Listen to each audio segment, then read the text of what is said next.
Avant de plonger dans cette histoire, dites-nous en commentaire depuis quel endroit vous nous regardez. Si cette vidéo vous plaît, n'oubliez pas d'aimer et de vous abonner. Passez une merveilleuse journée et bonne écoute. Chapitre 1, le marché. La façade de verre et d'acier du grand Metropolitan Hotel s'élançait vers un ciel urbain sans étoiles. Ses lumières dorées contrastaient crûment avec les ténèbres qui envahissaient le cœur de Safran. Ses mains tremblaient alors qu'elle serrait son sac en cuir usé, sentant le poids des factures médicales peser comme du plomb contre sa hanche. À 32 ans, jamais elle n'aurait imaginé se retrouver dans une telle position. La porte à tambour chuchota sur son axe alors qu'un couple en émergeait, leur rire porté par la brise fraîche du soir. Safran les regarda s'éloigner, se demandant si elle rirait un jour de nouveau avec autant d'insouciance. Le message sur son téléphone brillait d'une lueur accusatrice, chambre 1542, 20h. Mademoiselle, vous entrez ? La voix du portier était douce, empreinte d'inquiétude. Il l'observait faire les 100 pas depuis 10 minutes. Safran carra les épaules, se forçant à sourire. Oui, merci. Ses talons claquèrent sur le sol en marbre alors qu'elle traversait le hall, chaque pas résonnant dans son esprit comme un conte à rebours. Le trajet en ascenseur fut un flou de miroirs et de souvenirs. Le visage de sa mère lorsque le médecin avait annoncé le diagnostic, cancer du sein de stade 3, agressif, traitable, mais le temps pressait. Puis était venue la lettre de l'assurance, demande rejetée, conditions préexistantes, une technicité qui pourrait coûter la vie de sa mère. Alors qu'elle montait, un homme d'affaires d'âge mûr la rejoignit, son eau de colonne coûteuse remplissant l'espace exigu. Safran hocha la tête, incapable de faire confiance à sa voix. Elle regarda les chiffres grimper. 12, 13, 14. L'homme descendit au 14e étage, la laissant seule avec ses pensées pour l'ascension finale. Elle avait entendu parler de Marcus par Léna, sa collègue du cabinet de graphisme. Il est différent, avait insisté Léna. Il aide les gens, Saf. Sans condition. Enfin. Presque. Le regard lourd de sens de son ami avait dit tout ce que les mots ne pouvaient exprimer. L'ascenseur tinta, 15e étage. Les pas de Safran furent étouffés par l'épaisse moquette alors qu'elle avançait dans le couloir. 1538, 1540, 1542.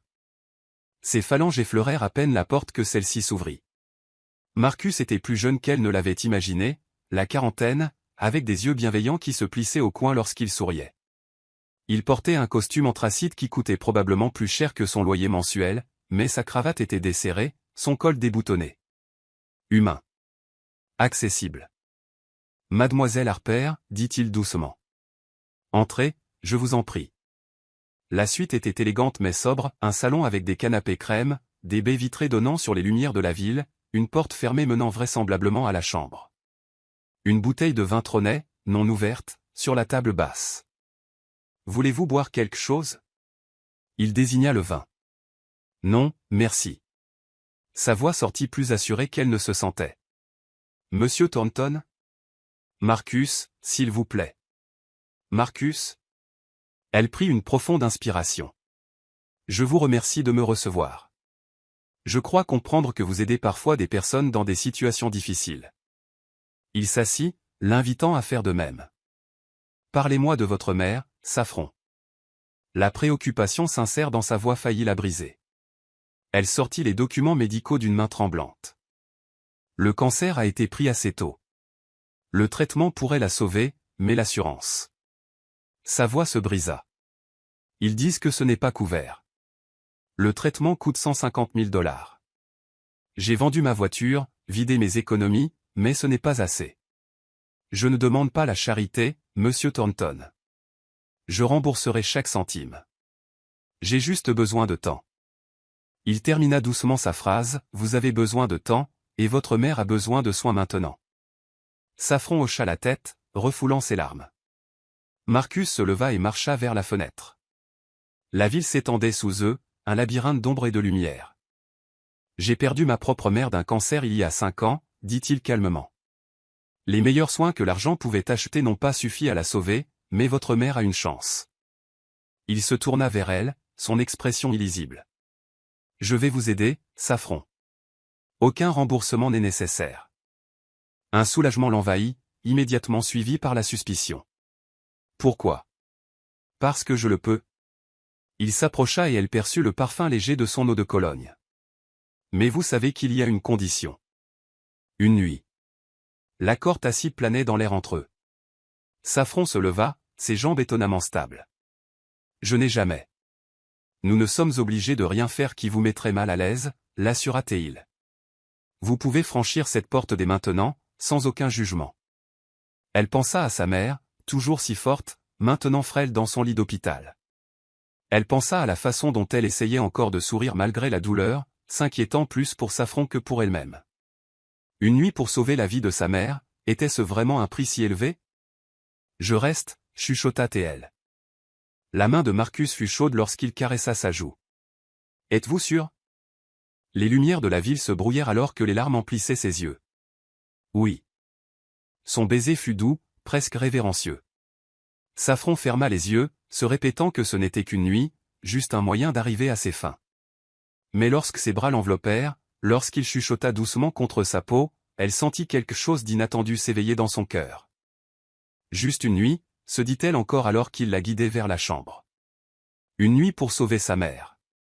Elle ne pouvait pas savoir, alors, comment cette unique nuit changerait tout. Elle ne pouvait pas savoir que 9 mois plus tard, elle tiendrait une part de cette nuit dans ses bras, avec le sourire en coin de Marcus et son propre esprit déterminé. Elle ne pouvait pas savoir que ce choix désespéré déclencherait une chaîne d'événements menant à une famille improbable, liée par l'amour, le sacrifice et la rédemption. Mais pour l'instant, il n'y avait que ce moment. Ce choix. Cette nuit qui résonnerait à travers les années à venir. Chapitre 2, les conséquences. Les nausées matinales frappèrent Safran telle une vague déferlante, la précipitant vers la salle de bain de son petit appartement pour la 3e fois cette semaine. Agenouillée sur le carrelage froid, ses cheveux bruns tombant autour de son visage, la réalité qu'elle tentait de nier ne pouvait plus être ignorée. Ça ne peut pas arriver, murmura-t-elle à son reflet dans le miroir, ses mains tremblantes posées sur son ventre encore plat. 2 mois s'étaient écoulés depuis cette nuit au Grand Metropolitan Hotel. 2 mois depuis que Marcus avait changé sa vie de plus de façon qu'elle n'aurait pu l'imaginer. La voix de sa mère lui parvint du salon, plus forte maintenant après 6 semaines de traitement. « Safi, tout va bien ma chérie ?»« Ça va, maman » répondit-elle en se rinçant rapidement la bouche. Juste un virus à l'estomac. Le mensonge avait un goût amer sur sa langue. Plus tard dans l'après-midi, Safran était assise dans sa voiture devant la pharmacie, fixant le test de grossesse qu'elle venait d'acheter. Son téléphone vibra, un autre message de Marcus. Il prenait régulièrement des nouvelles, s'assurant que les traitements de sa mère progressaient bien, demandant si elles avaient besoin d'autre chose. Sa gentillesse ne rendait les choses que plus difficiles. 2 heures plus tôt, le docteur Reynolds rayonnait. Les derniers résultats de votre mère sont très encourageants. Le traitement fonctionne exactement comme nous l'espérions. C'est remarquable à quel point nous avons pu commencer vite, compte tenu de la situation de l'assurance. Safran avait esquissé un faible sourire, se souvenant du lendemain de sa nuit avec Marcus. Il avait déjà tout arrangé, les problèmes d'assurance s'étaient mystérieusement volatilisés, les meilleurs oncologues étaient soudainement disponibles, et un don anonyme substantiel était apparu sur le compte médical de sa mère. Maintenant, assise dans sa voiture, Safran se força à faire le test. Les 3 minutes les plus longues de sa vie s'écoulèrent. Lorsque 2 traits nets apparurent, le monde sembla basculer sur son axe. Enceinte. Murmura-t-elle, le mot flottant dans l'air comme un nuage d'orage. Ce soir-là, après s'être assuré que sa mère était confortablement installée, Safran se retira dans son minuscule bureau. Son travail de graphisme était étalé sur le bureau. L'écran de son ordinateur brillait d'un email inachevé pour Marcus. Cher Marcus. Le curseur clignotait, accusateur. Comment pouvait-elle lui dire? Le souvenir de leur nuit refit surface, sa douceur, la façon dont il l'avait tenue, comme si elle était précieuse, et pas seulement une transaction. Le lendemain matin, il lui avait remis un chèque qui l'avait fait halter. C'est trop, avait-elle protesté. Ce n'est pas de la charité, avait-il dit fermement. C'est la chose juste à faire. Maintenant, Safran effaçait le brouillon. Sa main glissa de nouveau vers son ventre. Je ne peux pas lui dire, murmura-t-elle. Il a déjà tant fait. Les jours suivants passèrent dans un flou de décisions et de préparatifs. Elle rechercha des vitamines prénatales et pleura pour s'endormir plus d'une fois. Chaque texto de Marcus était comme un couteau remué dans la plaie. Une semaine plus tard. Tu déménages? La voix de Léna se brisa au téléphone. Saf, tu ne peux pas juste partir. Et le traitement de ta mère? Les médecins disent qu'elle peut continuer dans le nouvel établissement, expliqua Safran en remplissant des cartons.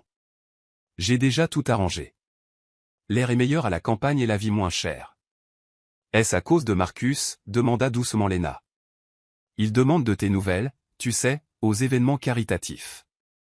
La main de Safran se figea sur une photo encadrée de sa mère. C'est mieux ainsi. Il a fait plus qu'assez pour nous. Je ne peux pas demander plus. Il voudrait savoir. Le voudrait-il? Le défia Safran. Un bébé ne faisait pas partie du marché, Léna, et je refuse d'être vue comme celle qui essaie de piéger un homme riche. Mon enfant mérite mieux que cette histoire. Au cours des semaines suivantes, Safran orchestra leur départ. Elle trouva une petite maison dans une ville tranquille à 3 heures de là. Sa mère, toujours en convalescence mais gagnant en force chaque jour, l'observait avec des yeux qui en savaient long. Un soir, alors qu'elle regardait le soleil se coucher sur la ville pour la dernière fois, elle parla enfin. « Tu es enceinte, n'est-ce pas ?» La tasse de Safran cliqueta contre sa soucoupe. « Comment ? Je suis ta mère, ma chérie. » Elle prit la main de Safran. « Et je sais à quoi ressemble le sacrifice. Je l'ai vu le jour où ton père est mort, quand tu as abandonné tes rêves d'école d'art pour prendre soin de moi. Je le vois maintenant. Maman, Quoi que tu aies fait pour obtenir mon traitement, ne pense pas que je n'ai pas deviné. C'était ton choix. Et ce bébé, c'est ton choix aussi. Nous nous débrouillerons. Ensemble. » Le camion de déménagement arriva tôt le samedi matin. Alors que Safran regardait les déménageurs charger leurs affaires, une voiture noire élégante se rangea le long du trottoir. Son cœur s'arrêta. Elle ressemblait à celle de Marcus. Mais elle passa son chemin, et Safran respira de nouveau. Dans l'appartement vide, Safran pensa à Marcus, à sa gentillesse, à la vie grandissant en elle qui était moitié la sienne. Un instant, elle s'imagina lui dire, voir son visage s'illuminer. Mais elle se souvint des murmures, des regards de certains après cette nuit-là, comme si elle n'était qu'une profiteuse. Elle pensa à son enfant grandissant dans l'ombre de ces rumeurs. Non, dit-elle fermement. Nous tracerons notre propre chemin. Alors qu'elle quittait la ville, Safran jeta un dernier coup d'œil au grand Metropolitan Hotel dans son rétroviseur. Sa main se posa sur son ventre. C'est juste toi et moi, mon tout petit, chuchota TL. Enfin, toi, moi et grand-mère.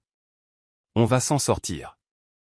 Elle ne savait pas alors que dans 9 mois, elle tiendrait un magnifique garçon au sourire en coin.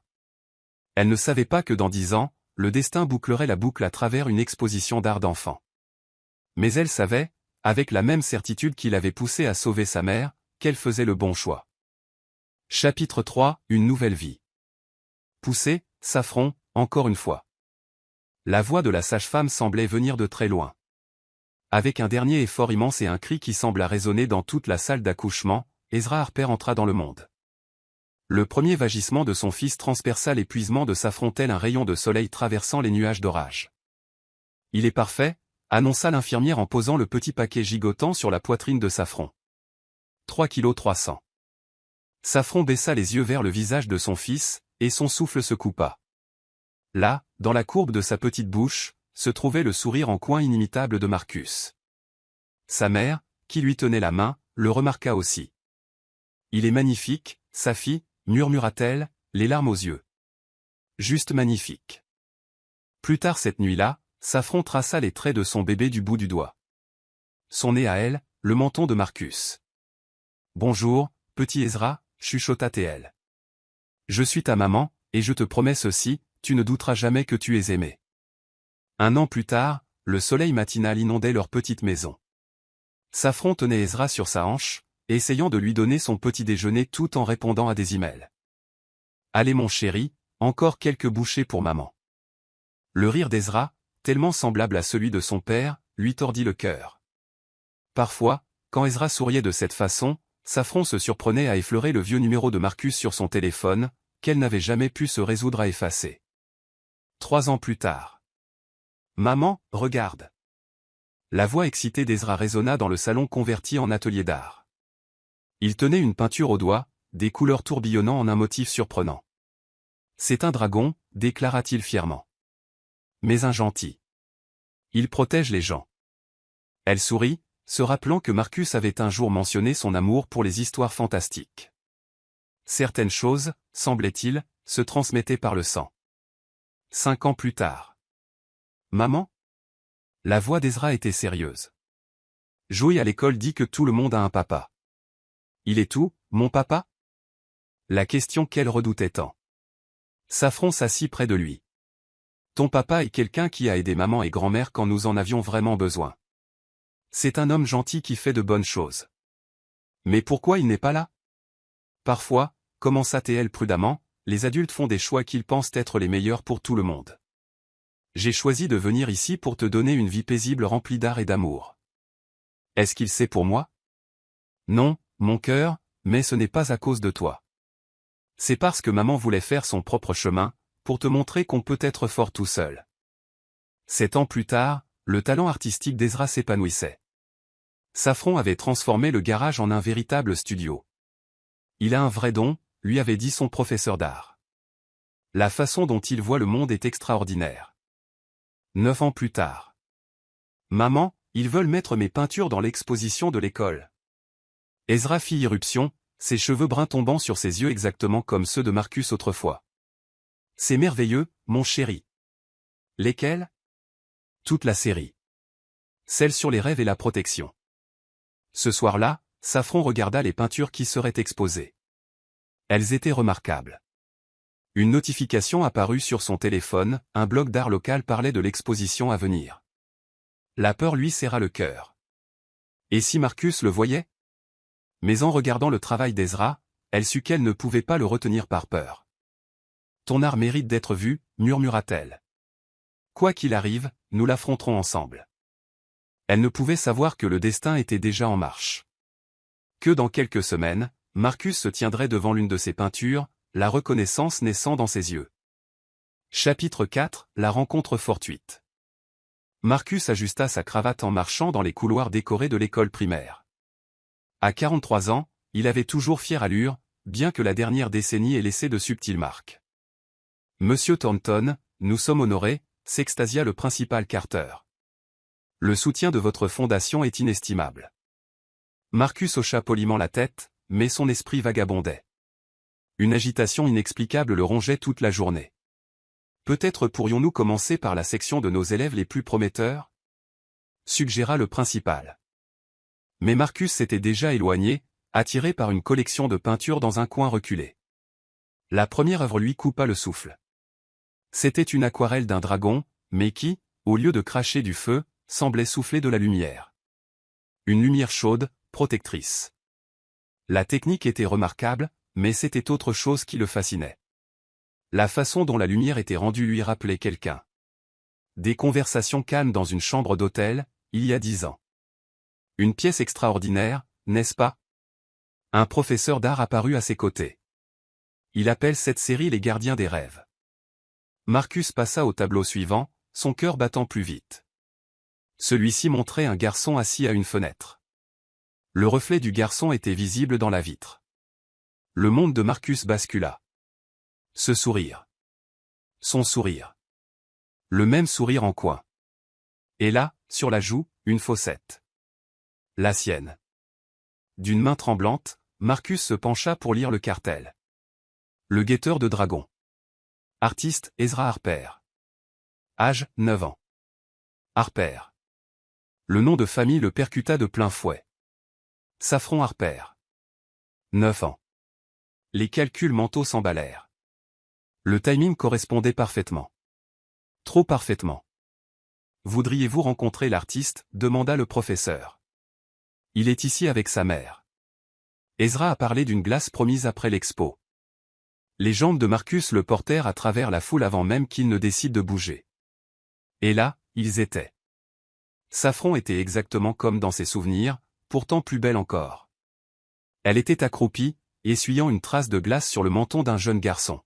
« Maman, je suis plus un bébé », protesta le garçon en riant. « Ah vraiment ?» taquina Saffron. « C'est pour ça que tu as encore du chocolat sur le nez ?» Le garçon, Ezra plissa le nez dans un geste si familier que Marcus dut s'agripper à une table. Prenant une profonde inspiration, il s'avança. « C'est une magnifique série de peintures, dit-il, sa voix portant clairement. Saffron se figea. Elle se leva lentement, se retournant pour lui faire face, les yeux écarquillés. Celle du dragon est ma préférée, continua Marcus, les yeux rivés sur Ezra. J'adorais les dragons à ton âge. Je les aime toujours, en fait. Vraiment? S'illumina Ezra. Maman dit que c'est pour de faux, mais moi je pense qu'ils sont peut-être réels, juste invisibles. Quelle perspective intéressante, dit Marcus, luttant pour garder une voix stable. Quel âge as-tu, jeune homme? 9 ans. Presque 10 dans 3 mois. 9 ans et 9 mois depuis cette nuit au Grand Métropolitan. Les mathématiques étaient indéniables. Tu as un talent extraordinaire. Il se tourna vers Saffron, dont le visage était devenu livide. Mademoiselle Harper, pourrais-je vous dire un mot? Ezra, mon cœur, dit Saffron d'une voix remarquablement contrôlée. Peux-tu aller montrer ton dragon à grand-mère? Mais maman. S'il te plaît, chérie. Ils regardèrent Ezra s'éloigner vers une femme âgée qui ne pouvait être que la mère de Saffron. Une fois seul, Saffron parla la première. Marcus, je. Est-ce qu'il est de moi? Les mots sortirent plus brusquement qu'il ne l'avait voulu. Les larmes montèrent aux yeux de Saffron. Oui. Un mot. 3 lettres. Une décennie de secrets dévoilés. Pourquoi? Ce mot contenait 10 ans de perte. Pourquoi ne m'as-tu rien dit?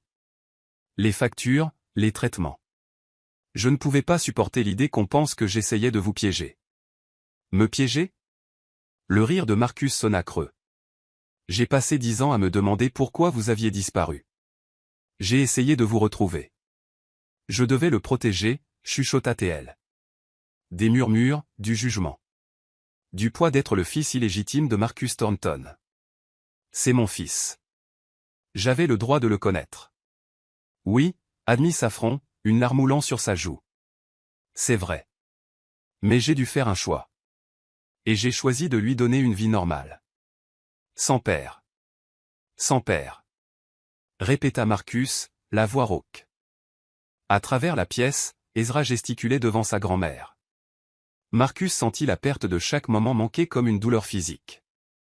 Il est incroyable, dit-il doucement. Il tient ça de nous deux, répondit Saffron. Je veux le connaître, Saffron. Je veux faire partie de sa vie. Ce n'est pas si simple. Si, ça l'est, l'interrompit-il. C'est mon fils. Rien d'autre ne compte. Avant que Saffron ne puisse répondre, Ezra revint en bondissant. Maman, grand-mère dit que mes dragons sont les meilleurs. Marcus regarda le visage de Saffron se transformer d'amour pour leur fils, et fit un serment silencieux. Il connaîtrait ce garçon. Il rattraperait le temps perdu. Marcus croisa le regard de Saffron. Le message était clair, ce n'est pas fini. Chapitre 5, la question. Le gymnase semblait rétrécir autour d'eux. J'ai utilisé différentes nuances de bleu pour les écailles, expliquait Ezra. Tu vois comment elles attrapent la lumière? Maman m'a appris. La gorge de Marcus se serra. Même l'attention passionnée du garçon pour les détails reflétait la sienne. C'est remarquable, réussit-il à dire. Tu dois beaucoup t'entraîner. Tous les jours. Maman dit que l'art, c'est comme respirer. Saffron retint son souffle à côté d'eux. Ta mère est très sage, dit doucement Marcus. Quel âge as-tu, jeune homme? La question flottait dans l'air, bien qu'il connût déjà la réponse. 9 ans, répondit fièrement Ezra. Mais j'aurai 10 ans dans 3 mois. 9 ans et 3 mois. Le calcul brûlait l'esprit de Marcus. C'est un âge merveilleux. Assez vieux pour créer un art si beau, mais assez jeune pour croire aux dragons. Tu aimes les dragons aussi? J'adore les dragons. Quand j'avais ton âge, j'imaginais qu'ils volaient entre les immeubles pour protéger les gens. Maman, s'exclama Ezra. Il comprend pour les dragons protecteurs. Saffron croisa le regard de Marcus. Ezra, mon chéri, il se fait tard. Ta mère a raison, l'interrompit Marcus, bien que tout son être hurlât le contraire. L'école est importante. Alors que Saffron pressait Ezra vers la sortie, Marcus lui saisit doucement le bras. Nous devons parler, chuchota Théil. Demain. Elle hésita, puis griffonna son numéro sur un programme. Marcus les regarda partir, puis tapa le numéro avec des doigts tremblants et envoya un seul message, « Il a mon sourire ». La réponse arriva quelques secondes plus tard, « Je sais ». Cette nuit-là, Marcus, homme d'affaires prospère, philanthrope et père fraîchement découvert, fit quelque chose qu'il n'avait pas fait depuis des années. Il prit un stylo et commença à dessiner un dragon. Le lendemain matin, il appela Safran. « Je veux tout savoir », dit-il sans préambule. « Chaque détail. Chaque raison pour laquelle je ne rencontre mon fils que maintenant. »« Viens à la maison, » dit-elle calmement. Ezra sera à l'école. Chapitre 6, Confrontation. La voiture de luxe de Marcus se gara devant la maison modeste mais bien entretenue de Safran. Un vélo d'enfant gisait sur le côté près du porche. La vue de ce vélo faillit le briser. Safran ouvrit la porte. Entre. La maison était remplie d'art et de lumière. La présence d'Ezra était partout. « Je viens de l'envoyer à l'école », expliqua Safran. Il parlait de toi tout le matin. De l'homme qui comprend les dragons. La mâchoire de Marcus se contracta. A-t-il la moindre idée de qui je suis vraiment? Non. Pourquoi? La question explosa. Pourquoi ne m'as-tu rien dit? J'avais le droit de savoir que mon fils existait. Tu as été gentil avec une femme désespérée. Je refusais de profiter de cette gentillesse. Profiter? Marcus rit amèrement. Est-ce vraiment ce que tu penses? J'ai passé des mois à te chercher. Le traitement fonctionnait. Je ne pouvais pas supporter l'idée que l'on pense que j'essayais de te piéger. Alors tu as décidé de me punir? De me priver de mon propre enfant? Te punir? Safran se tourna vers lui, les larmes aux yeux. Essaie d'être la femme qui a dû faire un choix impossible pour sauver sa mère. Essaie de porter ce poids, cette honte murmurée. Quelle honte? J'aurais pris soin de vous deux. Exactement. Le grand Marcus Thornton venant au secours de la pauvre fille qui s'est fait mettre enceinte. As-tu une idée de ce que cela aurait fait à Ezra? Grandir comme le fils illégitime d'un homme riche qui a payé sa mère? Marcus recula comme s'il avait été giflé. C'est vraiment ce que tu penses de moi? Après tout ça? Non, chuchota T.L. en s'affaissant. Non. Tu étais gentil, Marcus. Si gentil. Mais la gentillesse ne suffit pas toujours. Il s'approcha, sa voix intense. Montre-moi sa vie. Tout ce que j'ai manqué. S'il te plaît. Safran hésita, puis le guida dans le couloir bordé d'œuvres encadrées. La progression d'Ezra, des gribouillages d'enfants aux pièces sophistiquées. Ils finirent dans le studio-garage d'Ezra. Une odeur familière de peinture et de créativité ramena Marcus à cette nuit, des années plus tôt, quand Safran lui avait parlé avec tant de passion de ses propres rêves d'artiste. Il est incroyable, dit doucement Marcus en passant ses doigts sur une toile inachevée. Tout comme sa mère. Il a ta détermination, répondit Safran. Quand il a une idée en tête, rien ne peut l'arrêter. Pourquoi maintenant? Marcus se tourna vers elle. Tu devais bien savoir que cela pourrait arriver, que je pourrais le voir quelque part, me reconnaître en lui. Je le savais. Elle se laissa tomber sur un tabouret maculé de peinture. Mais à ce moment-là, nous avions construit une vie, une belle vie. Je me disais que si cela devait arriver, cela arriverait. Que le destin déciderait. Le destin. Son rire fut âpre. Le destin n'a rien décidé, Safran. C'est toi qui as décidé. Tu as choisi de me cacher mon fils pendant 9 ans. Pour le protéger de quoi? D'un père qui aurait remué ciel et terre pour faire partie de sa vie? D'avoir toutes les opportunités, tous les avantages? D'être un scandale, sa voix se brisa. D'être l'objet de chuchotements, d'être montré du doigt, jugé, avant même de pouvoir comprendre pourquoi. De voir toute son identité liée au fait d'être l'enfant secret de Marcus Thornton, au lieu d'être simplement Ezra, mon garçon magnifique et talentueux qui croit au dragon et peint la lumière au lieu du feu. La colère de Marcus retomba légèrement alors qu'il regardait de nouveau autour de l'atelier, voyant les preuves d'une enfance remplie d'amour et de créativité. Tu as fait un travail formidable avec lui, admit-il calmement. Mais cela ne change rien au fait que j'ai tout raté. Ses premiers mots, ses premiers pas, son premier dessin. Je ne pourrai jamais rattraper ces moments. Je sais. Des larmes glissèrent sur les joues de Safran. Et une partie de moi le regrettera toujours. Mais j'ai dû choisir entre protéger mon enfant et tout le reste. Et maintenant? La voix de Marcus était rauque d'émotion.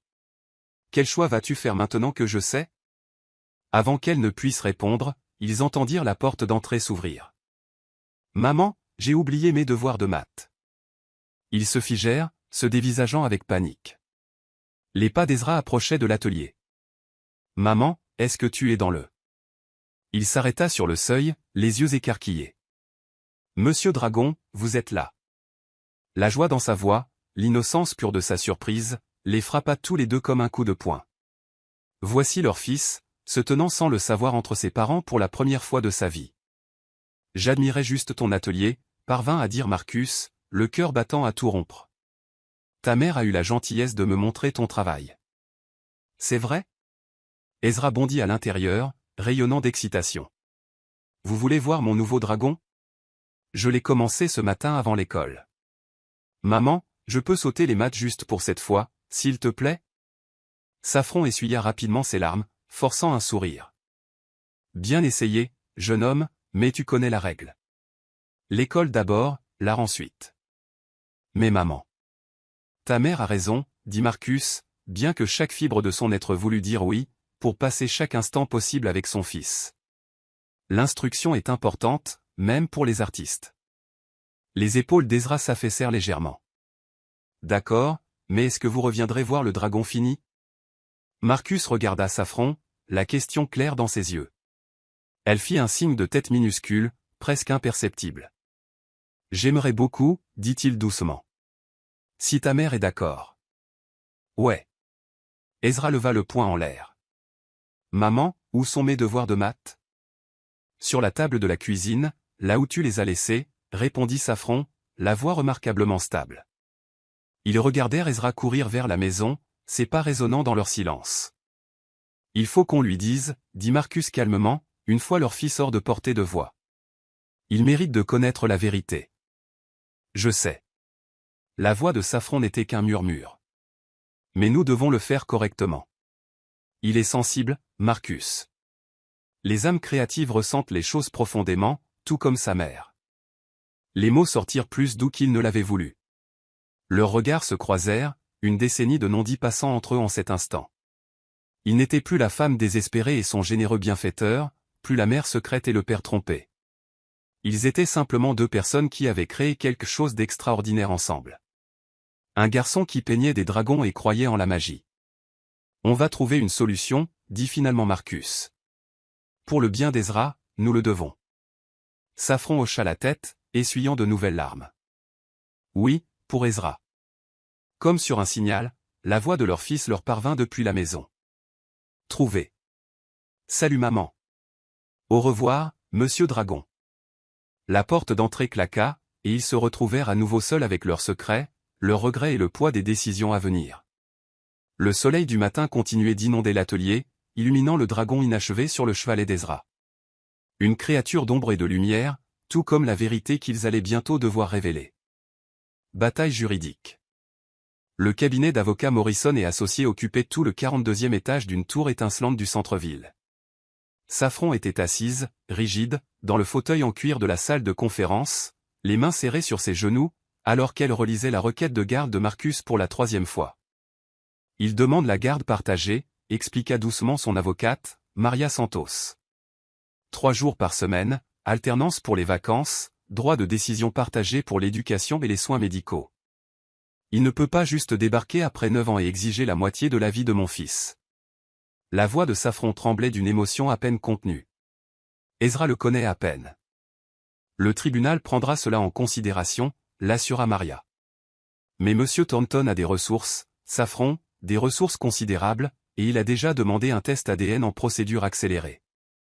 À l'autre bout de la ville, dans un immeuble de bureaux tout aussi imposant, Marcus avait sa propre consultation juridique. Elle vous a délibérément caché votre enfant pendant 9 ans, déclara fermement Jonathan Blake, son avocat en droit de la famille. C'est de l'aliénation parentale, nous pouvons utiliser ça. Marcus regardait par les baies vitrées, se remémorant le visage excité d'Ezra dans son atelier. Je ne veux pas la détruire, Jonathan. Je veux juste faire partie de la vie de mon fils.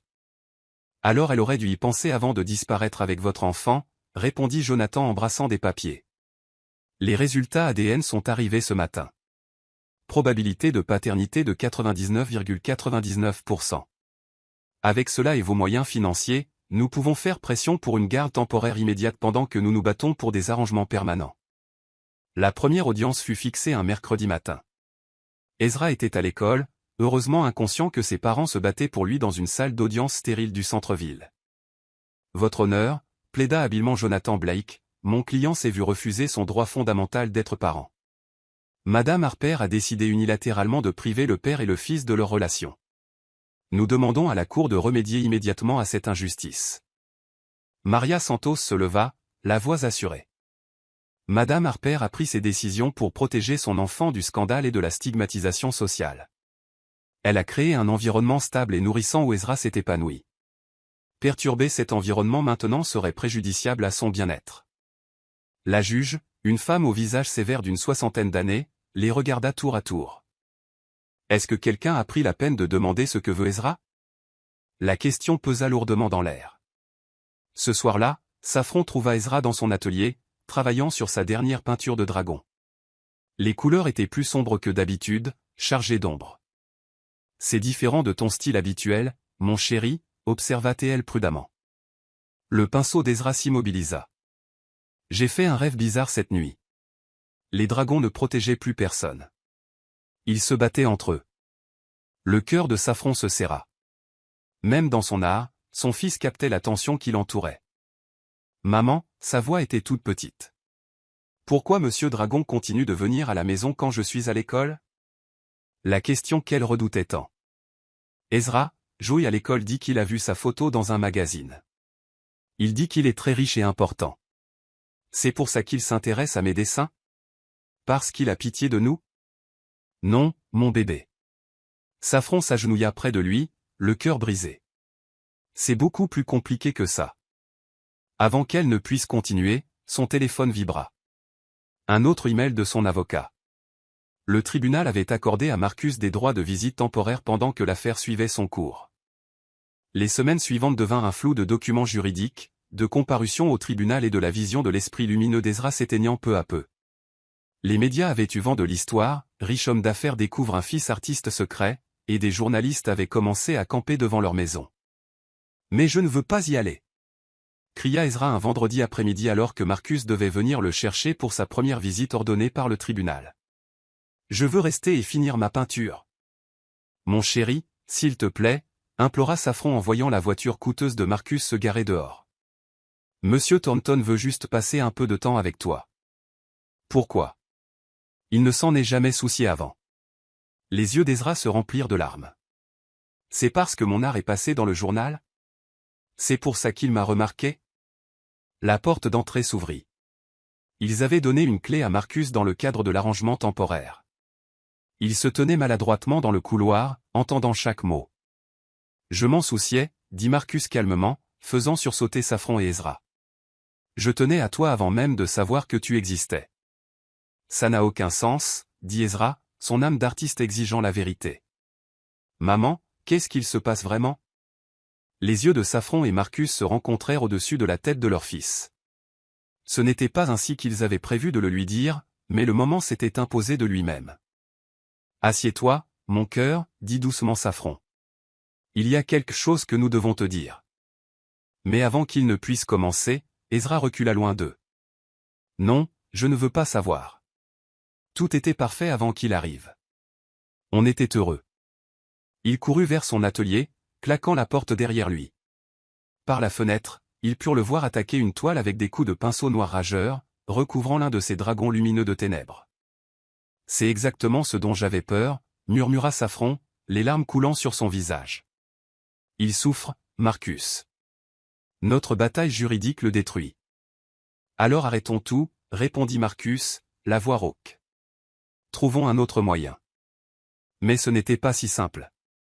Les tribunaux avaient leurs procédures, les avocats leurs stratégies, garde partagée contre garde exclusive, calendrier de visite, arrangement pour les vacances. Chaque détail de la vie d'Ezra devint un point de discorde débattu par des étrangers en costume d'affaires. La professeure d'art d'Ezra appela un après-midi, inquiète. Son travail a changé radicalement, expliqua-t-elle à Safran. La lumière avec laquelle il peignait. Elle a disparu. Tout n'est plus qu'ombre maintenant. Cette nuit-là, Safran trouva Ezra assis dans son atelier, fixant son mur de peinture. Elles n'ont plus aucun sens, dit-il sans se retourner. Les dragons, ils étaient censés protéger les gens, mais ils ne peuvent même pas se protéger eux-mêmes. Le lendemain, elle appela Marcus. Il faut qu'on se voie. Pas d'avocat, pas de tribunal, juste nous. Ils se rencontrèrent dans un café calme, loin de leurs maisons respectives. Safran apporta les dernières peintures d'Ezra, des œuvres sombres et conflictuelles qui leur brisèrent le cœur à tous les deux. « Regarde ce que nous lui faisons, dit-elle doucement. Il a 9 ans, Marcus, 9 ans, et il apprend déjà que l'amour s'accompagne de conditions, de tribunaux et de contrats. » Marcus fixa les peintures, voyant la douleur de son fils exprimée dans chaque coup de pinceau colérique. « Je voulais juste être son père, murmura-t-il. Comment cela a-t-il pu devenir ça? Parce que nous avons tous les deux tellement peur de le perdre que nous oublions de voir ce que nous lui faisons subir. Safran sortit une autre peinture, le dernier autoportrait d'Ezra. Sur la toile, il se tenait entre deux ombres semblables à des dragons, ni clairs ni sombres, pris dans une lutte acharnée et sans fin. Nous devons arrêter, dit finalement Marcus. Tout ça. Les tribunaux, la bataille pour la garde. Nous devons trouver un autre moyen. Mais comment? La procédure est déjà lancée, les avocats. Oublie les avocats, l'interrompit Marcus. Il ne s'agit plus de droits légaux, il s'agit de notre fils. Notre fils qui croit au dragon et peint avec la lumière. Ou qui le faisait, avant qu'on ne commence à déchirer son monde. Comme pour souligner son propos, le téléphone de Safran vibra avec un SMS de la grand-mère d'Ezra, il pleure encore dans son atelier, il dit qu'il ne veut plus peindre. Ils se regardèrent, des années de blessures et de méfiance en guerre avec leur amour partagé pour leur enfant. D'accord, dit enfin Safran. D'accord. Plus de tribunaux, plus d'avocats. On règle ça nous-mêmes, pour le bien d'Ezra. Pour Ezra, acquiesça Marcus. Et pour la première fois depuis le début de cette bataille, ils étaient véritablement unis dans leur but. Aucun d'eux ne pouvait savoir alors que ce moment de trêve mènerait à quelque chose d'encore plus difficile, apprendre à être parents ensemble, à mettre de côté leur passé pour l'avenir de leur fils. Mais alors qu'ils étaient assis dans ce café calme, entourés par les preuves de la douleur de leur enfant, ils firent leur choix. Les dragons dans l'art d'Ezra étaient peut-être voilés d'ombre maintenant, mais peut-être que s'ils apprenaient à travailler ensemble, ils pourraient l'aider à retrouver sa lumière. Chapitre 8, Compréhension. Le cabinet de la psychologue pour enfants était peint dans des tons apaisants de bleu et de vert, avec des meubles confortables adaptés aux adultes comme aux enfants. Le docteur Sarah Chen étudiait les œuvres devant elle, une série de peintures d'Ezra de ces derniers mois, arrangées chronologiquement. La progression était frappante, passant de dragons lumineux et protecteurs à des pièces de plus en plus sombres et tourmentées. C'est ce que nous appelons l'expression émotionnelle par l'art, expliqua-t-elle à Marcus et Safran, assis avec raideur aux extrémités opposées du canapé. Ezra traite ses sentiments de la manière qu'il connaît le mieux, à travers ses peintures. Il adorait peindre, murmura Safran en touchant l'une des premières pièces. Maintenant, il entre à peine dans son atelier. Parce que son refuge est devenu associé au conflit, dit doucement le docteur Chen. D'après ce que vous m'avez dit tous les deux, l'atelier d'Ezra était son sanctuaire. Maintenant, c'est là qu'il a commencé à remarquer la tension entre vous, là où il a commencé à sentir que quelque chose n'allait pas. Marcus se pencha en avant, le visage marqué par l'inquiétude. Comment répare-t-on cela? Comment l'aidons-nous? D'abord, vous devez comprendre quelque chose de crucial, répondit le docteur Chen en étalant la peinture la plus récente d'Ezra, l'autoportrait le montrant piégé entre deux figures d'ombre. Ezra ne fait pas seulement face à la découverte de son père, il fait face à la peur que tout ce qu'il croyait savoir sur sa vie soit incertain. Les mots les frappèrent tous les deux de plein fouet. Plus tard cet après-midi-là, ils étaient assis à la cafétéria de l'hôpital, ne touchant ni l'un ni l'autre à leur café. Ils venaient de regarder Ezra rencontrer le docteur Chen seul, voyant à quel point leur fils, d'habitude si vibrant, semblait plus petit, plus éteint. « Je n'ai jamais voulu ça, dit calmement Marcus. Lui causer de la douleur. C'est la dernière chose que j'ai jamais voulu. Je sais. La voix de Safran était tout aussi douce. Je le vois maintenant. Tu voulais juste être son père, et moi j'essayais juste de le protéger. Marcus croisa son regard à travers la table. Nous avons été tellement concentrés sur ce que nous voulions, sur ce que nous pensions être juste, que nous avons oublié de voir ce que cela lui faisait, conclut Safran. Et ce dont il a besoin. Leur conversation fut interrompue par l'approche du docteur Chen avec Ezra. Les yeux de leur fils étaient rouges, mais il y avait quelque chose de plus léger dans son attitude. Ezra a quelque chose qu'il aimerait partager avec vous deux, dit le docteur Chen, adressant au garçon un sourire encourageant.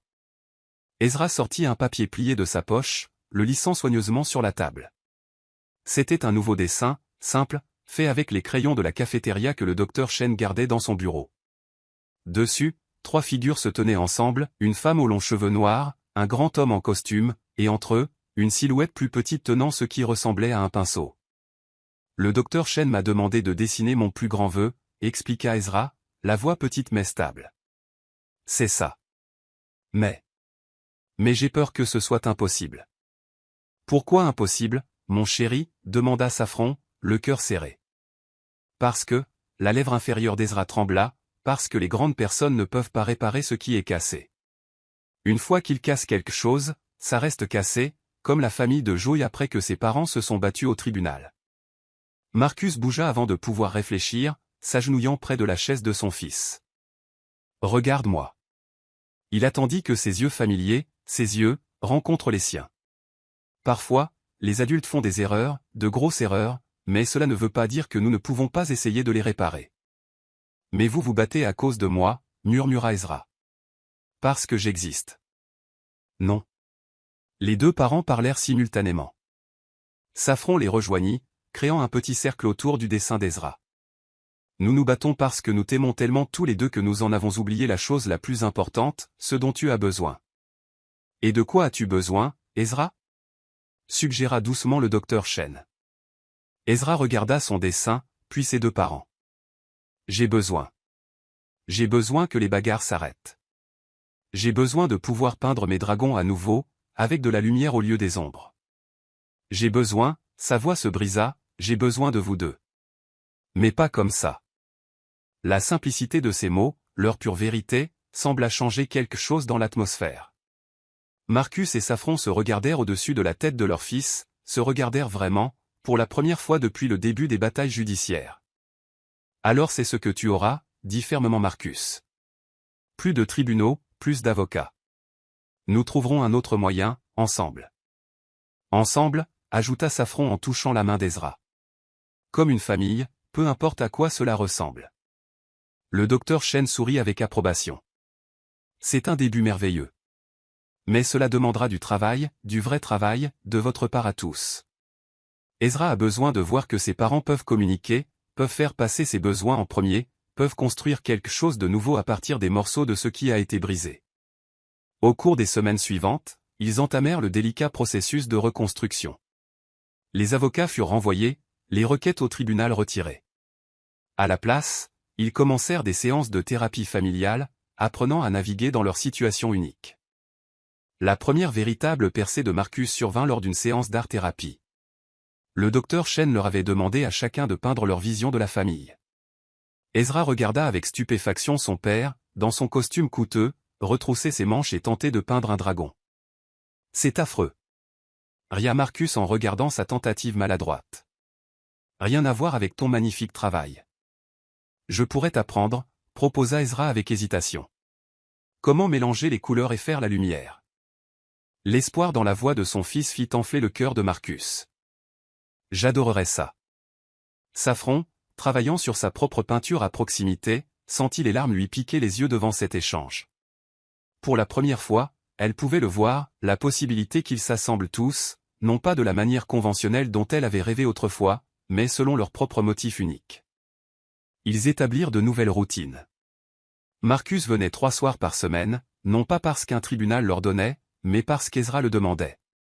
Ils peignaient ensemble dans l'atelier, père et fils, tandis que Safran travaillait sur ses projets de graphisme à côté. Parfois, ils dînaient tous ensemble, apprenant à gérer les silences gênants et construisant quelque chose qui ressemblait à du confort. Un soir, Ezra révéla sa première nouvelle peinture de dragon depuis le début du conflit. La créature n'était ni ombre ni lumière, mais un mélange complexe des deux, ses écailles reflétant toutes les couleurs de l'aube. C'est différent de tes anciens, observa Saffron. Ezra hocha la tête pensivement. Les anciens servaient à protéger les gens des mauvaises choses. Celui-ci raconte que parfois, les choses peuvent être difficiles et belles en même temps. Comme notre famille. Marcus et Saffron échangèrent des regards, voyant dans l'art de leur fils la sagesse qu'ils avaient eu tant de mal à trouver.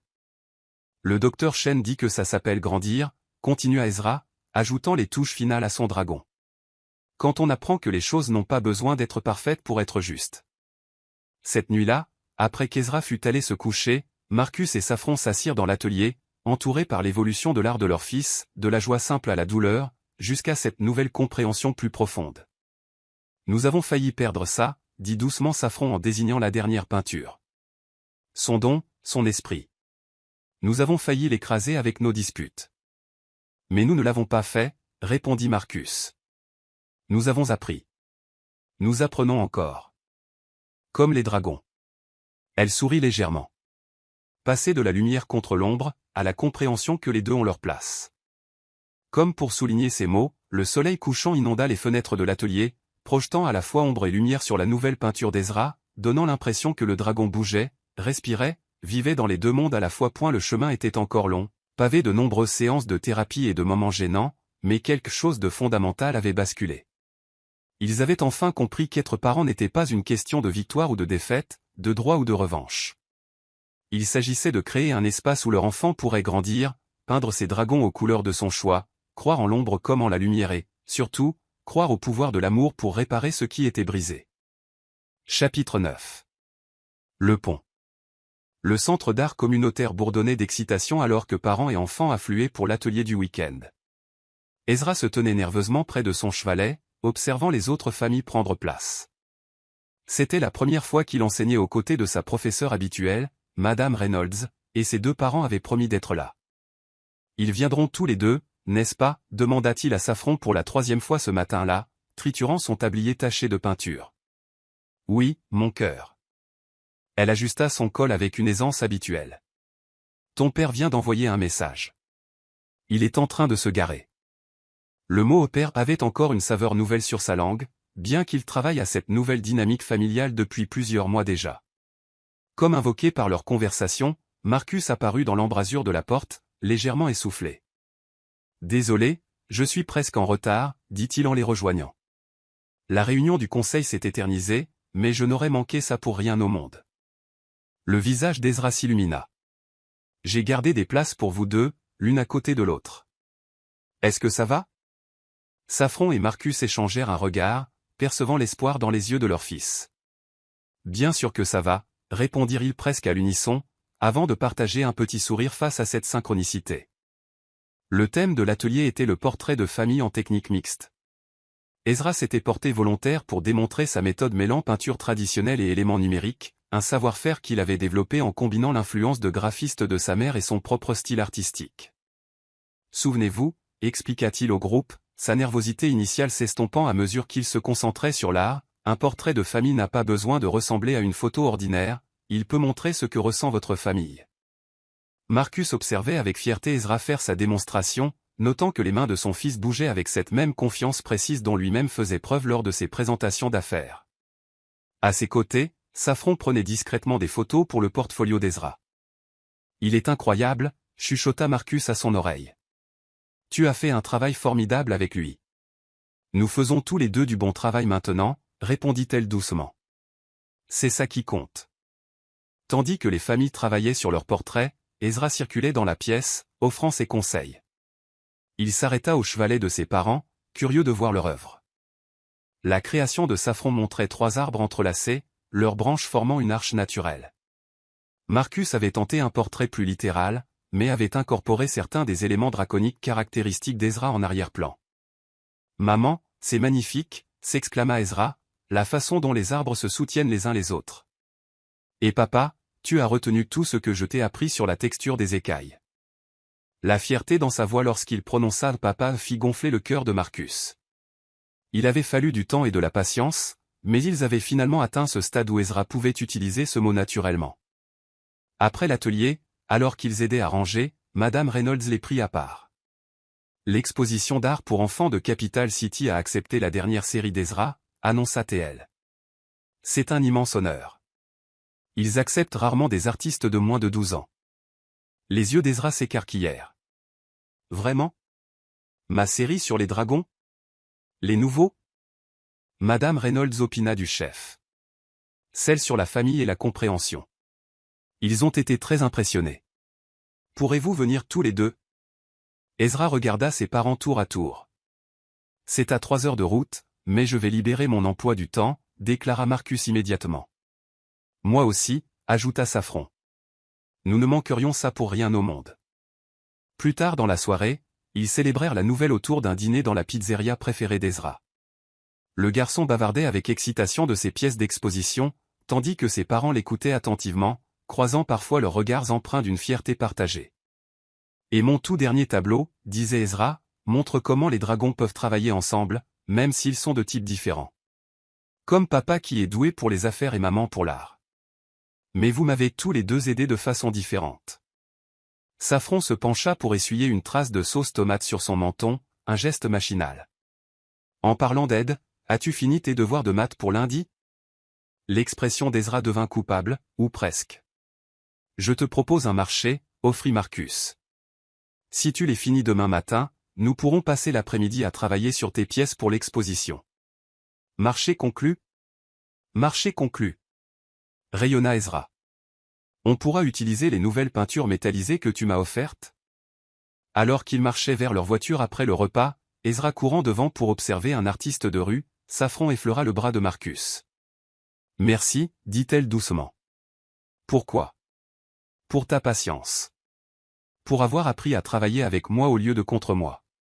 Pour l'aimer suffisamment pour bien faire les choses. Marcus regarda leur fils, qui expliquait maintenant une technique artistique aux musiciens de rue amusés. Merci à toi de m'avoir donné la chance d'essayer.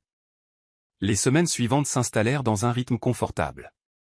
Marcus venait 3 ou 4 fois par semaine, parfois pour le dîner, parfois juste pour aider aux devoirs ou aux projets artistiques.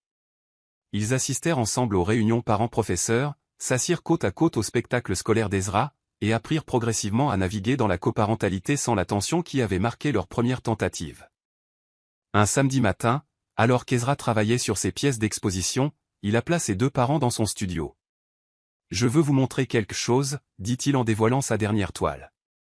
Elle s'appelle « Bâtir des ponts ». La toile représentait 2 falaises distantes reliées par un pont fait de dragons, chaque créature s'unissant à la suivante pour créer un chemin à travers le vide. Les dragons étaient peints à la fois dans la lumière et dans l'ombre, mais là où ils se touchaient, leurs écailles créaient de magnifiques motifs aux couleurs fusionnées. « Regardez », expliqua Ezra en pointant différents éléments. « Ce dragon ici représente papa. Vous voyez comme il est fort et protecteur? Et celui-ci, c'est maman. Regardez comme il crée de belles choses avec sa queue. Et ce petit au milieu, c'est moi. Je suis la clé de voûte. » « La quoi? Demanda Marcus. « La clé de voûte, répéta Ezra. On a appris ça en science. C'est la pierre au milieu d'une arche qui tient tout ensemble. Sans elle, le pont s'effondrerait. Mais aussi, ajouta-t-il pensivement, sans les autres pierres pour la soutenir, la clé de voûte n'aurait nulle part où reposer. Saffron et Marcus restèrent sans voix, émus par la profonde compréhension qu'avait leur fils de leur dynamique familiale. « Vous pensez que c'est assez bien pour l'exposition? Demanda Ezra avec anxiété. « C'est parfait, l'assura Saffron, la voix chargée d'émotion. Plus que parfait, approuva Marcus. C'est la vérité. » Ce soir-là, après qu'Ezra fut allé se coucher, ses parents restèrent assis dans le studio, contemplant la peinture à la douce lumière de la lampe. « Il nous voit si clairement, dit Saffron. Nous tous, exactement tels que nous sommes, et il nous aime quand même. Peut-être même à cause de ça, ajouta Marcus avec un léger sourire. Ils restèrent assis dans un silence confortable, ce genre de silence qui avait progressivement remplacé leurs mots de colère et leurs menaces juridiques. Le pont dans la peinture d'Ezra semblait luire doucement, témoignage de leur parcours d'adversaires à partenaires dans l'éducation de leur fils extraordinaire. On est vraiment en train de le faire, dit doucement Saffron. Construire quelque chose de nouveau, un dragon à la fois. Un dragon à la fois, acquiesça Marcus, et ils partagèrent un sourire en utilisant la métaphore de leur fils. Dehors, les premières étoiles apparaissaient dans le ciel qui s'assombrissait. Dans sa chambre, Ezra dormait paisiblement, entouré de son art, rassuré par la certitude que son pont était solide et se renforçait chaque jour. Les dragons de son imagination avaient évolué, passant de simples protecteurs à des êtres complexes, capables de tisser des liens, tout comme ses parents avaient évolué d'antagonistes à alliés, liés par leur amour pour leur enfant et leur respect grandissant l'un pour l'autre. Ils bâtissaient leur pont, pierre par pierre, dragon par dragon, jour après jour. Et en son centre, leur magnifique garçon continuait de briller, la clé de voûte qui rendait tout le reste possible. Chapitre 10. La tempête. Le domaine de la famille Thornton s'étendait sur 2 hectares parfaitement entretenus, son architecture géorgienne témoignant d'une fortune ancienne et de traditions plus vieilles encore. Marcus se tenait dans le bureau de son père, là où des générations d'hommes Thornton avaient pris des décisions façonnant à la fois la famille et la fortune. La lumière du soir filtrait à travers les vitraux, projetant de longues ombres sur le tapis persan. C'est inacceptable. La voix d'Edward Thornton fendit le silence comme une lame d'acier. Un enfant illégitime, et maintenant tu joues à la famille heureuse avec sa mère? Ne l'appelle pas comme ça. La voix de Marcus était basse mais ferme. Ezra est mon fils. Un fils né de quoi? D'une nuit avec une femme qui avait besoin d'argent pour les frais médicaux de sa mère? Le visage d'Edward rougissait. Ne t'est-il jamais venu à l'esprit que cela pouvait être son plan depuis le début? Tu ne connais pas Saffron, rétorqua Marcus. Tu n'as jamais rencontré ni elle ni Ezra. Et je n'en ai pas l'intention. Edward se déplaça derrière son imposant bureau en acajou, une position qu'il avait toujours utilisée pour asseoir son autorité. La réunion du conseil est la semaine prochaine. Nous annonçons la fusion avec Hamilton Industries. Ta position de PDG des sociétés combinées est garantie, à condition qu'il n'y ait aucune complication. La menace implicite pesait lourdement dans l'air. Que dis-tu exactement, père? Je dis qu'Hamilton Industries est une entreprise familiale conservatrice. Il ne verrait pas d'un bon œil un PDG traînant un scandale, surtout pas un scandale impliquant un enfant illégitime et sa mère chasseuse de dot. Les mains de Marcus se serrèrent en poing. Ezra a 9 ans. Il est talentueux, gentil et sensible. Il est aussi ton petit-fils. Non. La voix d'Edward était glaciale. Aucun petit-fils à moi ne vient avec ce genre de bagage. Tu as un choix à faire, Marcus, ton héritage, ta position, ton avenir. Ou cet arrangement que tu as créé avec ces gens. À l'autre bout de la ville, ignorant la tempête qui se préparait, Ezra montrait à Saffron sa dernière œuvre dans leur studio. La peinture montrait un dragon apprenant à son petit à voler, le ciel autour d'eux vibrant de possibilités. Tu vois, maman? Le bébé dragon a peur au début, mais le parent dragon croit en lui. Ezra pointa les détails subtils qu'il avait inclus. Tout comme papa croit en moi, même quand je rate la perspective dans mes dessins. Le cœur de Saffron se gonfla en entendant avec quel naturel Ezra utilisait désormais le mot au papa. Leur patiente construction de ponts au cours des derniers mois avait créé quelque chose de précieux. Une famille qui ne ressemblait peut-être pas à la tradition, mais qui était remplie d'amour et de compréhension. Son téléphone vibra. Un message de Marcus. Besoin de parler. Important. Je peux passer? Lorsque Marcus arriva 1 heure plus tard, après qu'Ezra fut allé se coucher, Saffron sut immédiatement que quelque chose n'allait pas. Ses traits étaient tirés, son assurance habituelle remplacée par une tension qu'elle n'avait pas vue depuis leur première bataille juridique. Que s'est-il passé? Demanda-t-elle en le menant vers la cuisine où ils avaient partagé tant de repas de famille récemment. Marcus s'affaissa sur une chaise, paraissant inhabituellement vulnérable dans son costume coûteux. Mon père a découvert pour Ezra, pour tout. Et il menace de me déshériter si je ne. Il ne put finir sa phrase. Le sang de Saffron se glaça. Si tu ne coupes pas les ponts avec nous deux? Les mots semblaient lui causer une douleur physique. L'entreprise familiale fusionne avec Hamilton Industries. Je suis censé devenir PDG de la nouvelle corporation, mais mon père dit qu'ils n'accepteront pas un PDG avec un enfant illégitime. Je vois. La voix de Saffron était soigneusement neutre. Et que lui as-tu dit? Je suis parti. Marcus passa une main dans ses cheveux. Mais ce n'est pas seulement une question d'héritage ou de poste de PDG. La fondation Thornton finance des dizaines d'initiatives caritatives, y compris des programmes artistiques et des écoles comme celle d'Ezra. Mon père menace de tout couper. Il ferait du mal à des enfants innocents pour punir son propre petit-fils. Tu ne connais pas mon père. La réputation de la famille est tout pour lui. Il voit Ezra comme une menace pour cette réputation. Safran se leva pour aller vers la fenêtre du studio qui donnait sur leur petit jardin.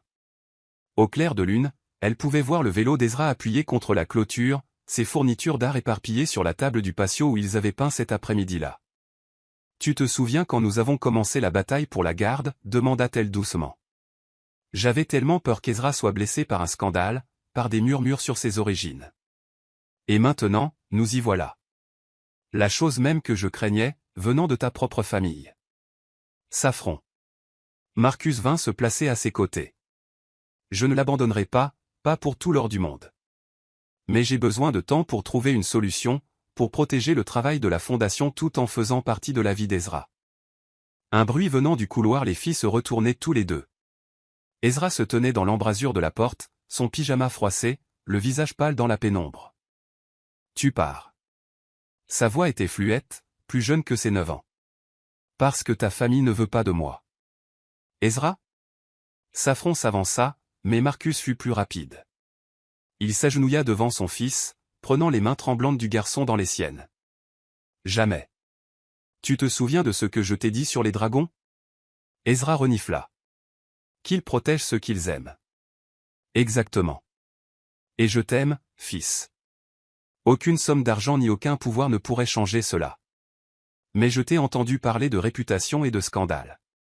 L'âme d'artiste d'Ezra l'avait toujours rendu perspicace au-delà de son âge. C'est moi le scandale, n'est-ce pas? Parce que toi et maman n'étiez pas mariés. Parce que c'était juste une nuit. Écoute-moi. La voix de Marcus était féroce d'émotion. Tu n'es pas un scandale. Tu es un miracle, la meilleure chose que je ne savais pas vouloir jusqu'à ce que je te trouve. Et si ma famille ne peut pas voir ça, alors ce n'est pas la famille dont je veux faire partie. Et ton entreprise, demanda Ezra. Et la fondation qui aide les enfants à apprendre l'art? Marcus leva les yeux vers Safran, puis regarda à nouveau leur fils. Parfois, protéger ce qu'on aime signifie faire des choix difficiles. Mais je te promets ceci, quoi qu'il arrive avec l'entreprise ou la fondation, je serai toujours ton père. Toujours. Plus tard cette nuit-là, après avoir calmé Ezra et l'avoir recouché, Marcus et Safran s'assirent dans le studio, entourés par l'art de leur fils. Les dragons sur le mur semblaient les observer, témoins d'un nouveau tournant dans leur histoire familiale non conventionnelle. Tu sais ce que tu as à faire, dit doucement Safran. Marcus hocha la tête, l'expression résolue. Je démissionnerai demain, avant la réunion du conseil. Je lancerai ma propre entreprise, s'il le faut. Ça risque de devenir laid. Les médias. Laisse-les parler. Marcus prit l'un des croquis récents d'Ezra, un dessin simple de leur routine du brunch dominical, tous les trois riant autour de la table de la cuisine. Ceci vaut plus que n'importe quelle fusion d'entreprise. Il aura besoin que tu sois fort, prévint Safran, quand les histoires sortiront, quand les gens à l'école commenceront à parler. Nous serons forts ensemble. Marcus la regarda intensément. Tous les trois. C'est ça que signifie la famille, non? Se tenir ensemble face à la tempête. Safran effleura le croquis. Comme des dragons. Comme des dragons, approuva Marcus. Et à cet instant, la métaphore artistique de leur fils sembla parfaitement appropriée. Ils construisaient quelque chose de puissant et de protecteur, quelque chose capable de traverser n'importe quelle tempête, même s'il fallait affronter toute la puissance de la fortune des Thornton. Comme sur un signal, le téléphone de Marcus vibra, un message de son père. Le conseil se réunit à 9 heures. Fais le bon choix. Marcus éteignit son téléphone sans répondre. Son choix était déjà fait, il l'avait été au moment où il avait vu son propre sourire sur le visage d'un garçon de 9 ans lors d'une exposition d'art scolaire. Demain apporterait son lot de batailles, de lettres de démission et de communiqués de presse, de ruptures familiales et de réorganisation financière. Mais ce soir, dans ce studio paisible rempli de dragons et de rêves, Marcus savait avec une certitude absolue qu'il protégeait enfin, véritablement, ce qui comptait le plus. Chapitre 11. Le sacrifice. Le soleil matinal s'infiltrait par les fenêtres du studio, trouvant Marcus toujours assis au milieu des œuvres d'Ezra. Il avait passé la nuit là, après que Saffron eut insisté pour qu'il reste, connaissant le poids de ce qui l'attendait. Son téléphone, silencieux depuis qu'il l'avait éteint, reposait tel un accusateur sur la table, à côté d'un croquis. Lorsqu'il le ralluma enfin, l'écran explosa de notifications. 27 appels manqués de son père, 15 des membres du conseil et des dizaines de messages exigeant sa présence à la réunion de 9h. Il était 7h30. L'odeur du café l'attira vers la cuisine, où il trouva Saffron déjà habillé pour la journée, ses cheveux relevés dans son chignon flou caractéristique. Elle lui tendit une tasse fumante sans un mot. « Ezra dort encore » demanda-t-elle doucement. Il s'est couché tard, inquiet. « Je sais. » La voix de Marcus était rauque après cette nuit blanche. Je l'ai entendu faire les 100 pas dans sa chambre. « Tu es prêt pour ça ?» Avant qu'il ne puisse répondre, son téléphone vibra à nouveau. Cette fois, c'était Victoria Hamilton, matriarche de Hamilton Industries et la plus proche alliée de son père dans la fusion. « Madame Hamilton », répondit-il en sortant sur le petit balcon. « Marcus, mon cher. » Sa voix dégoulinait d'une douceur artificielle. « Votre père me dit que vous rencontrez quelques difficultés familiales. C'est une façon de le dire. Écoutez-moi attentivement, poursuivit-elle. Je vous connais depuis que vous êtes en couche-culotte. Je vous ai vu devenir un homme d'affaires brillant. Ne gâchez pas tout pour une indiscrétion. » La prise de Marcus sur le téléphone se resserra. « Mon fils n'est pas une indiscrétion. »« Bien sûr que non, mon cher. Mais il y a sûrement des moyens de gérer cela discrètement. Mettez en place un fonds fiduciaire, assurez l'éducation du garçon, mais gardez une distance appropriée. C'est ce qui se fait dans ces situations. » À travers les portes vitrées, Marcus vit Ezra émerger de sa chambre, les yeux encore pleins de sommeil et vulnérable dans son t-shirt d'artiste trop grand, un cadeau d'anniversaire pour Marcus quelques mois plus tôt. Le regard du garçon trouva son père sur le balcon, et un petit sourire éclaira son visage. « Je vous présente mes excuses, Madame Hamilton, mais je vais devoir vous rappeler.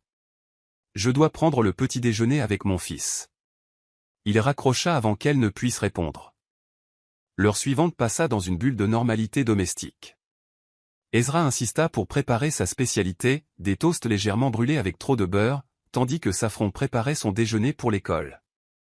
Marcus s'assit à leur petite table de cuisine, sa veste de costume drapée sur une chaise couverte d'éclaboussures de peinture, et s'émerveilla de voir à quel point tout cela semblait juste comparé à la grandeur froide du domaine Thornton. À 8h30, Saffron partit conduire Ezra à l'école. Le garçon serra férocement Marcus dans ses bras avant de partir. « Papa » chuchota-t-il. « Quoi qu'il arrive aujourd'hui, je suis fier que tu sois mon père. » Marcus dut déglutir difficilement avant de pouvoir répondre. « Je suis encore plus fier d'être ton papa. » Une fois parti, il enfila la chemise de rechange qu'il gardait chez Saffron pour leur dîner en famille, ajusta sa cravate et se dirigea vers la tour Thornton. Le trajet familier semblait différent maintenant, comme s'il voyait tout à travers un regard nouveau. La salle du conseil était bondée lorsqu'il arriva à 8h55. Son père était assis en bout de table, flanqué de Victoria Hamilton et des autres membres du conseil. La tension dans la pièce était à couper au couteau. « Marcus. » La voix d'Édouard était soigneusement contrôlée. « Je suppose que tu as retrouvé la raison. » Au lieu de prendre sa place habituelle à la droite de son père, Marcus resta debout. Il posa un dossier sur la table, sa lettre de démission tapée et imprimée aux petites heures du matin. « J'ai retrouvé la raison, dit-il clairement. C'est pourquoi je suis ici pour démissionner de mon poste de PDG de Thornton Industries. » La salle éclata en un chaos indescriptible. Les membres du conseil hurlaient des questions. Victoria Hamilton avait l'air d'avoir avalé quelque chose d'acide, et le visage d'Edward Thornton virait à une nuance alarmante de pourpre.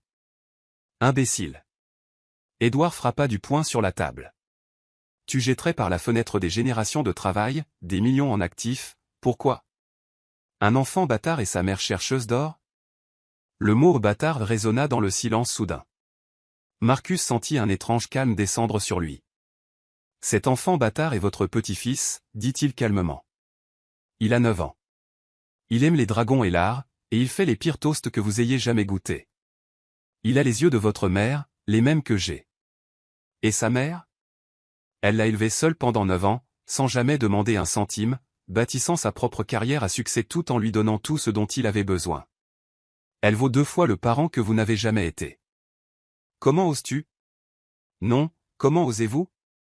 La voix de Marcus s'éleva légèrement.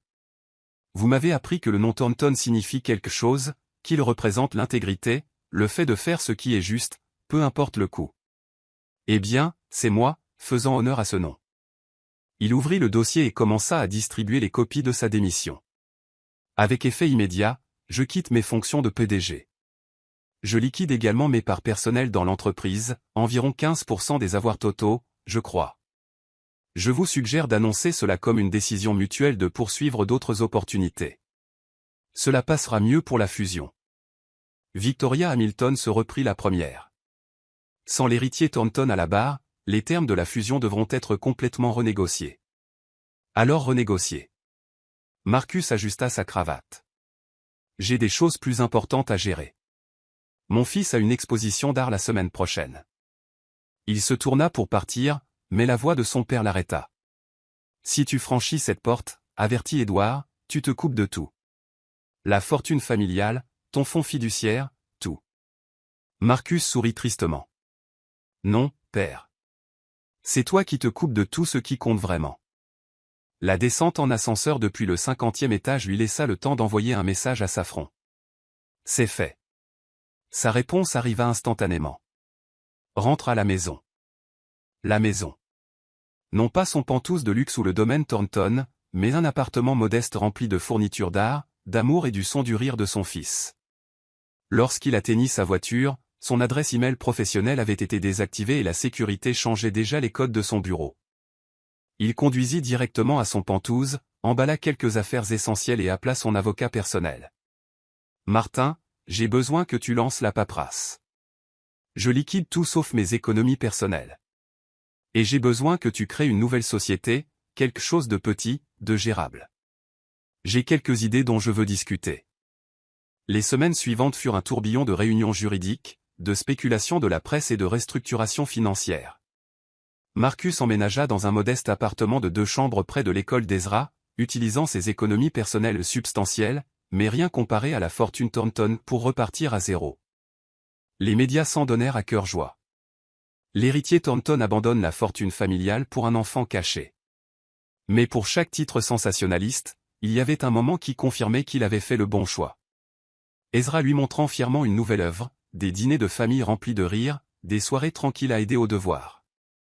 Un mois après sa démission, Marcus était assis dans son nouveau bureau, un espace industriel reconverti avec d'immenses fenêtres et des murs de briques apparentes.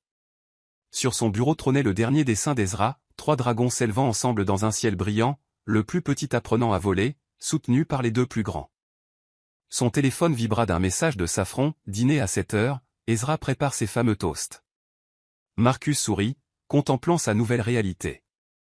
Sa nouvelle entreprise était petite, mais en croissance, axée sur le soutien à l'éducation artistique et le développement communautaire. Il avait assez pour vivre confortablement, sinon avec extravagance. On frappa à la porte de son bureau, Martin, son avocat, entra avec une épaisse enveloppe. Les papiers finaux de Thornton Industries, dit Martin. Une fois signés, c'est officiel. Vous êtes complètement coupé des avoirs familiaux. Marcus signa sans hésitation, puis vérifia sa montre. Désolé de te mettre dehors, Martin, mais j'ai un dîner prévu avec mon fils. Il fait des toasts terribles, mais ne lui dis pas que j'ai dit ça. Alors qu'il rentrait chez lui vers l'art d'Ezra, la force tranquille de Safran et la vie qu'ils bâtissaient ensemble, Marcus se sentit plus léger qu'il ne l'avait été depuis des années. Il avait sacrifié une fortune, mais gagné quelque chose de bien plus précieux, la chance d'être le père que son fils méritait. Les gros titres s'effaceraient, les ragots s'éteindraient, et ce qui resterait serait l'essentiel, 3 dragons apprenant à voler ensemble, se soutenant mutuellement à travers toutes les tempêtes à venir. Ce soir-là, autour de toasts légèrement brûlés et de chocolat chaud, Ezra demanda, « Papa, est-ce que ça te manque d'être riche ?» Marcus regarda son fils, puis Safran, qui essayait de ne pas rire de l'état de sa cuisine après les efforts culinaires d'Ezra. « En fait, dit-il, je ne me suis jamais senti aussi riche qu'en ce moment. » Et alors qu'ils étaient assis là, planifiant la prochaine exposition d'Ezra et discutant des nouvelles entreprises de Marcus, il sut que certains sacrifices n'en étaient pas vraiment, c'étaient des investissements dans ce qui comptait vraiment, l'amour, la famille et le courage de protéger les deux à tout prix. Chapitre 12. L'union. Ezra était assis seul dans son studio le matin du mariage, des larmes coulant silencieusement sur sa toile. À 10 ans, il comprenait mieux que la plupart des enfants de son âge le poids du sacrifice, le pouvoir de l'amour et le vrai sens de la richesse. Ses doigts tremblaient alors qu'il ajoutait le dernier coup de pinceau à son cadeau de mariage, le cœur si plein qu'il en avait mal. « Ezra » La voix douce de sa mère s'éleva depuis l'embrasure de la porte. « Qu'est-ce qui ne va pas, mon chéri ?» Il se retourna, et le souffle de Safran se coupa dans sa gorge.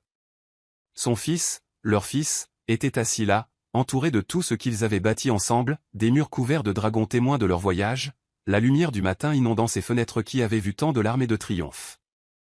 Mais ce fut l'expression dans ses yeux qui serra son cœur, une joie, une douleur et une sagesse bien au-delà de ses années. « Je leur ai écrit une lettre, chuchota Théil en tenant une page tachée de larmes. Pour la cérémonie. Mais je ne peux pas la lire sans pleurer. » Safran s'agenouilla près de lui, sa robe de mariée couleur crème s'étalant autour d'elle comme une gelée blanche matinale. « Alors pleure, mon brave garçon. Certains mots sont faits pour être prononcés à travers les larmes. » 6 mois s'étaient écoulés depuis que Marcus avait renoncé à sa fortune, choisissant leur amour plutôt qu'un empire. 6 mois à construire quelque chose de rare et précieux sur les cendres du sacrifice. Ils avaient décidé de se marier rapidement, non par nécessité, mais parce que, comme Ezra l'avait dit avec sa sagesse saisissante, quand on trouve son vrai trésor, pourquoi attendre pour le réclamer? Le studio avait été transformé. Des lanternes en papier se balançaient doucement dans la brise matinale, leur lumière douce comme des promesses chuchotées. Les dragons d'Ezra observaient depuis chaque mur, non plus de simples peintures, mais les gardiens de leur histoire d'amour insolite. Un sanglot discret venant de la porte les fit se retourner. Marcus se tenait là, une main pressée contre sa bouche, des larmes ruisselant sans honte sur son visage. Dans l'autre main, il serrait une petite boîte en bois sculptée de dragons à un design d'Ezra, bien que celui-ci ne le sût pas encore. « Papa !» Ezra se précipita vers lui. « Qu'est-ce qui ne va pas ?» Marcus s'agenouilla, attirant son fils contre lui, puis tendant la main vers Safran jusqu'à ce qu'ils soient tous enlacés, leurs larmes se mêlant. « Rien ne va mal, parvint-il à dire. Tout est enfin, parfaitement juste. La pièce valait des millions, expliqua doucement Marcus. Mais ces alliances valent tout, parce qu'elles ne représentent pas ce que j'avais, mais ce que j'ai choisi. Ezra se recula, courant vers son chevalet. Comme dans ma peinture, dit-il en la tournant vers eux. La toile leur coupa le souffle. 3 dragons s'élançaient dans un ciel qui semblait vibrer de possibilités. Le plus grand avait abandonné ses écailles dorées, qui s'étaient transformées en ailes pour les autres, et pourtant il volait plus haut que jamais, porté par quelque chose de bien plus précieux que l'or. Autour d'eux, le ciel n'était pas simplement peint, il était vivant d'émotions, chaque coup de pinceau portant le poids de leur voyage, chaque couleur étant une note de leur chant d'amour. « Oh, Ezra !» chuchota Safran, de nouvelles larmes coulant. « Mon magnifique garçon !» Alors que leur petit groupe d'invités chéris se rassemblait, le studio s'emplissait d'une lumière qui semblait venir de l'intérieur, de cœurs pleins à craquer, d'un amour assez fort pour surmonter n'importe quel obstacle. Quand vint le moment de la cérémonie, Ezra se tint devant eux tous, sa lettre tremblant dans ses mains. Sa voix se brisa alors qu'il commençait à lire. « Chère maman et papa. Il était une fois un petit garçon solitaire qui dessinait des dragons parce qu'ils étaient assez forts pour se protéger du mal. Il avait une mère qu'il aimait plus que la vie, qui travaillait si dur pour tout lui donner. Mais quelque chose manquait, et il remplissait cet espace vide avec des couleurs, des ailes et des rêves. Puis un jour, un homme a vu l'un de ces dragons, et à cet instant, un miracle a commencé. Pas le genre qui arrive dans les contes de fées avec des baguettes magiques et des réponses faciles. Le vrai genre. Celui qui coûte tout mais qui donne encore plus en retour. Papa, tu n'as pas juste abandonné une fortune pour nous. Tu m'as appris à quoi ressemble un vrai trésor. Ça ressemble à des toasts brûlés le dimanche matin, à des taches de peinture sur des costumes chers, parce que tu ne te soucies jamais de l'argent quand je veux te montrer mon article. Ça ressemble aux larmes dans tes yeux quand tu me regardes voler. Maman, tu ne m'as pas juste élevé seul pendant 9 ans. Tu m'as appris que l'amour n'a pas besoin d'or pour être riche. Il a besoin de courage, de patience, et de la force de rester debout seul jusqu'à ce que la bonne personne choisisse de rester debout avec toi. Aujourd'hui, alors que vous vous mariez, je veux que vous sachiez que chaque dragon que j'ai jamais dessiné parlait en réalité de ce moment. De 3 cœurs apprenant à voler ensemble, d'un amour assez fort pour nous porter tous les 3. Alors prenez ces alliances, mais souvenez-vous, elles ne sont pas vraiment faites d'or. Elles sont faites de chaque sacrifice, de chaque larme, de chaque moment où l'un de nous a choisi l'amour plutôt que la peur. Elles sont faites de nous, et cela en fait les choses les plus précieuses au monde. Il n'y avait pas un œil sec dans le studio. Saffron et Marcus se tenaient enlacés, pleurant librement. Lorsqu'ils échangèrent les anneaux transformés, leurs mains tremblaient tant qu'ils y parvinrent à peine. Par le pouvoir de l'amour qui surmonte tous les obstacles, dit l'officiante, la voix chargée d'émotion, je vous déclare maintenant mari et femme. Leur baiser avait le goût des larmes et du triomphe, des fins et des commencements, d'un amour assez fort pour transformer le monde. Durant la réception, Ezra travailla tranquillement sur une nouvelle peinture. Celle-ci montrait un ciel nocturne où les étoiles tombaient comme des larmes dorées, chacune portant un message. Pour l'enfant qui se sent perdu, la famille n'est pas juste le sang, c'est un choix. Pour le parent qui se bat seul, continuez de croire en l'amour. Pour le cœur lourd de richesse mais vide de joie, la vraie richesse a des ailes.